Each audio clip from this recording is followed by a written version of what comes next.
Okay, so next we'll be looking at progressivism under Taft.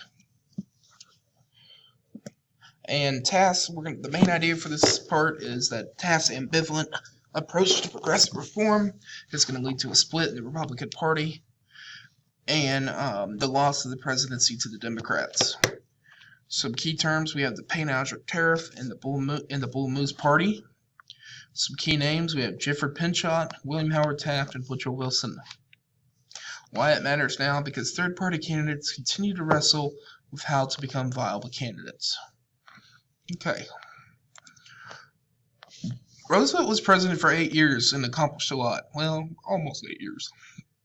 It's time for someone new. Some of Roosevelt's policies come under scrutiny from various organizations, and Gifford Pinchot, head of the U.S. Forest Service, came under fire for conserving so much land for preservation, whereas others were starting to see the land as a great opportunity for development and growth. Okay.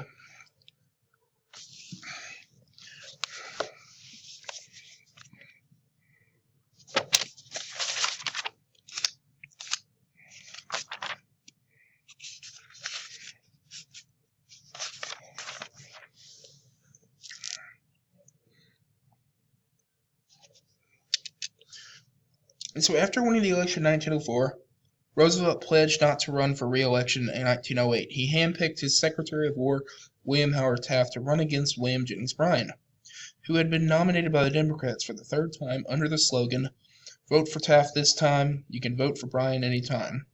Taft and the Republicans won an easy victory. Okay.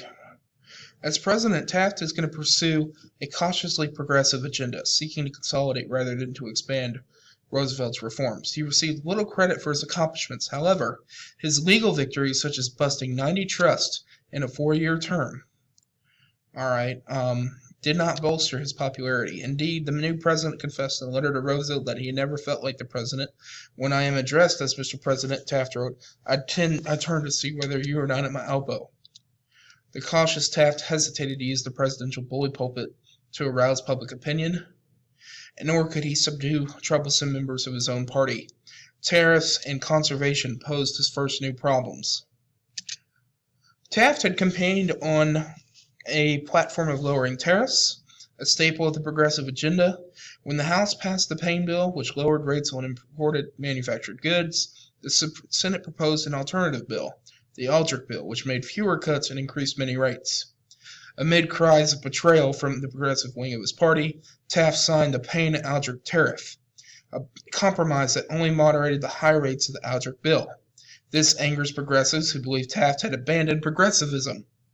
The president made his difficulties worse by clumsily attempting to defend the tariff, calling it the best tariff bill the Republican Party ever passed. Next, Taft angered conservationists by appointing his Secretary of the Interior, Richard A. Ballinger. He was a wealthy lawyer from Seattle. Ballinger, who disapproved of conservationist controls on western lands, removed 1 million acres of forest and mining lands from the reserve list and returned it to the public domain. Okay.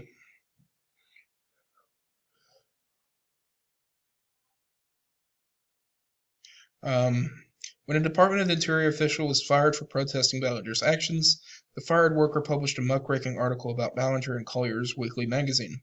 Pinchot added his voice in congressional testimony. He accused Ballinger of letting commercial interests exploit the natural resources that rightfully belong to the public. President Taft sided with Ballinger and fired Pinchot from the U.S. Forest Service.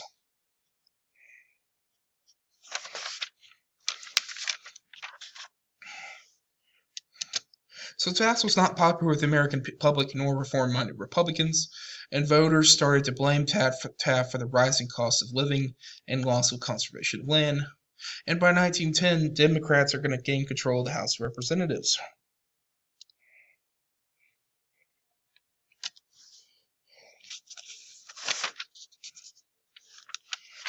Alright, Taft's cautious nature made it impossible for him to hold together the two wings of the Republican Party.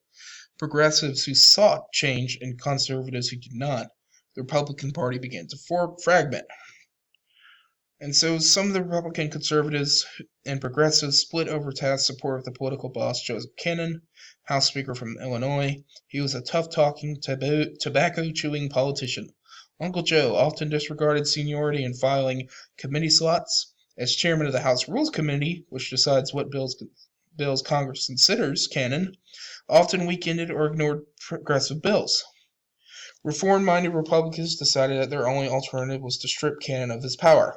With the help of Democrats, they succeeded in March 1910 with a resolution that called for the entire House to elect the Committee on Rules and excluded the Speaker from membership in the community. But by the midterm elections in 1910, that's going to be a problem. So after leaving, with the Republican split, Roosevelt is going to head to Africa to shoot big game. He returns in 1910 to a hero's welcome and responded with a rousing speech proposing a new nationalism, under which the federal government,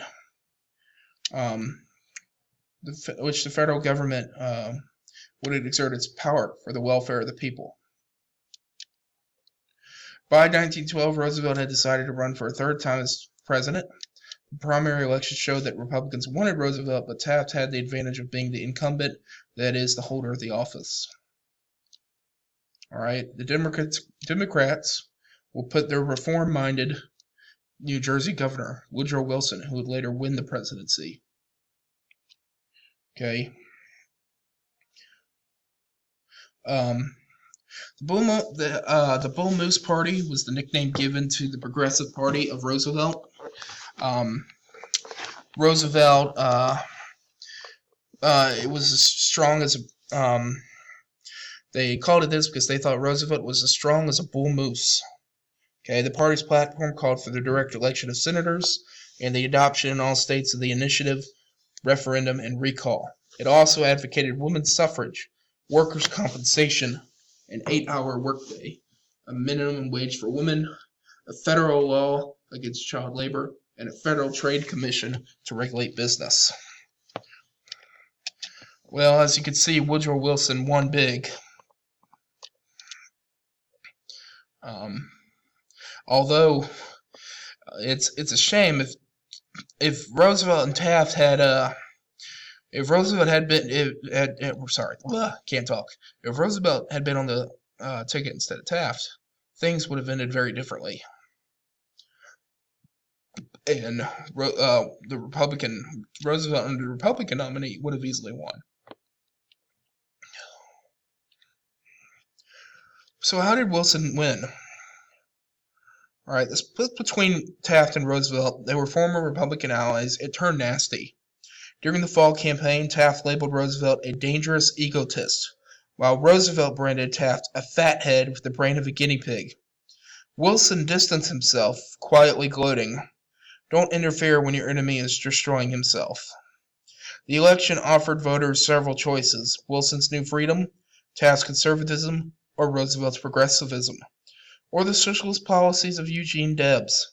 Both Roosevelt and Wilson supported a stronger government role in economic affairs, but differed over strategies.